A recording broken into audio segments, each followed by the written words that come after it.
week in paradise. We're gonna race this week, so it's race week. Nothing super exciting happening. We are changing oil on most of the cars, which is obviously necessary, and some of the stuff that often gets overlooked with race cars because obviously everybody's so concerned with pace. So yeah, we're doing some oil changes on some of the BMW engines.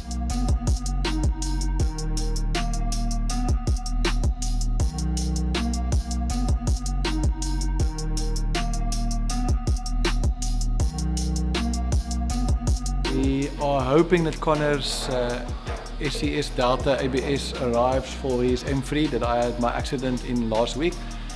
So if that arrives, we'll have a bit of a rush job to put that in.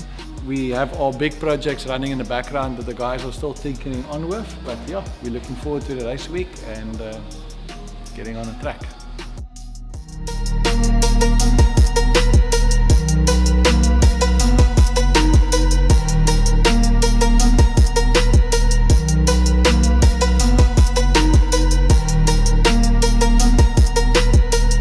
What is this that you have in your hand? It's window nets. Connor ordered for his car. Fancy Sparco ones. Yeah, he obviously got the nice seat and the new seat belts, but he wants window nets, so I'm just trying to figure out where I'm going to put it. Well, there's one for both sides. You just mount it to the front and then to the rear. You have the net here, so now the green come through. It's got this cool little like release that you press. The driver pulls the tab and then. So not just the gangster seat belt attachment to unclip it. No. Proper one. Hey, you can slap it and you feel cool. Yeah, I'm trying to see where I'm going to fit it, man. I have a whole bunch of welding odds and ends stuff that came in this morning because everybody wants to get their stuff done, obviously the day before race weekend. So, yeah.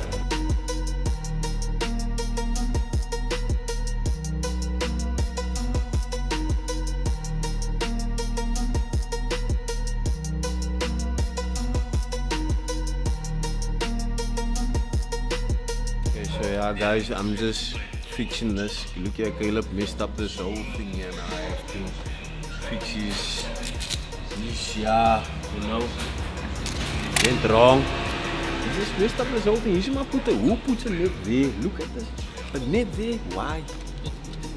Yeah. Now I must do the work here. I can't even go to lunchtime now because I have to fix this, and he did. Okay, so because it's race week, we've entered our Nians Leat PM. Yeah, it's a car that I drive quite hard as I can, and I've had a lot of fun with it so far this year.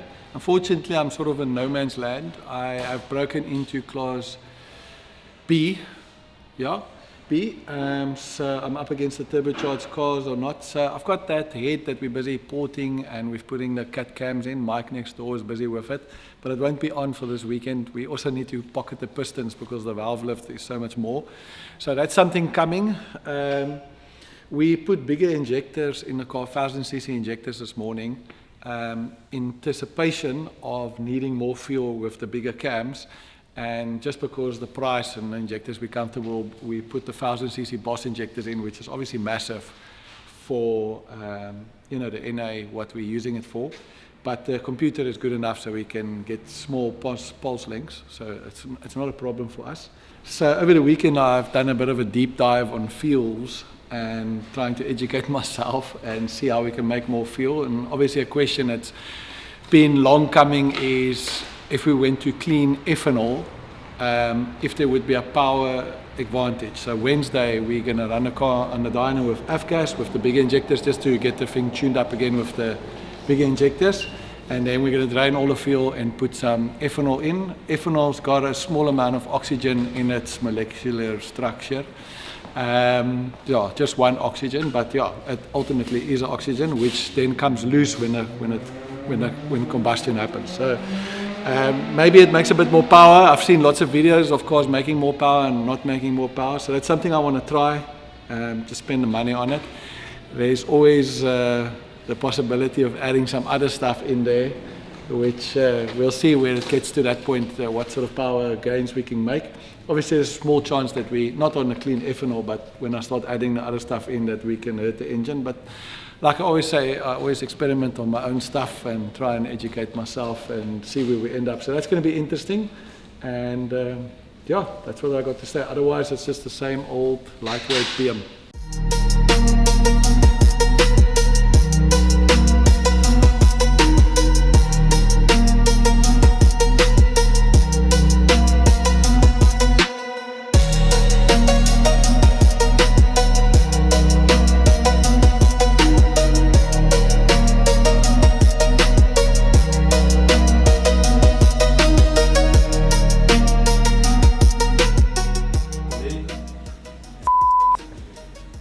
Now I've got to beat that again.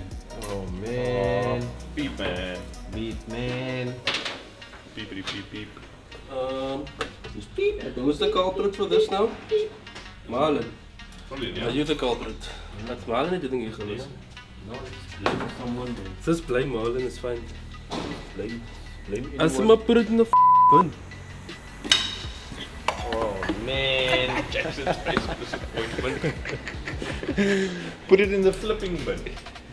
So this is the head for our little secret project. Not so secret project. This is the one that's going on to Nians E36. Yeah. Yeah, you spoke about it, we already filmed Mike doing it, so it's not secret anymore. Okay. Anyway, yeah, so what I need to work out now is how much clearance I need to give the valves inside the pistons, so that the valves and the pistons don't meet, because the cams have so much lift. So yeah, standard's not gonna work. Okay. And what do we reckon? I know it's hard to sort of gauge, but Are you filming? thanks. Wang spanner. What kind of improvement would something like this do to a car? It will probably take some low end torque and power away, but you get a lot of gains up there in the rev range. So Yeah, will so, this, if will this we be in the make- car by Saturday? No, that's pushing it. I am not a wizard. I'm gonna try and see how far I can get, but probably not. Yeah. Even if I do get it right, I don't think Paul's gonna be able to tune it in time. And also you don't want to just take a chance just for the And sake I of can't it. rush Save it it. for the I next cannot night. rush it. Okay. I absolutely cannot rush it. I need to take my time. I need to close my doors here. You need to stop coming in here, so I don't make a mistake. Because if I make a mistake here, then it's pistons will kiss valves. I understood. I'll close the door for you. Marlon, excuse us, sorry.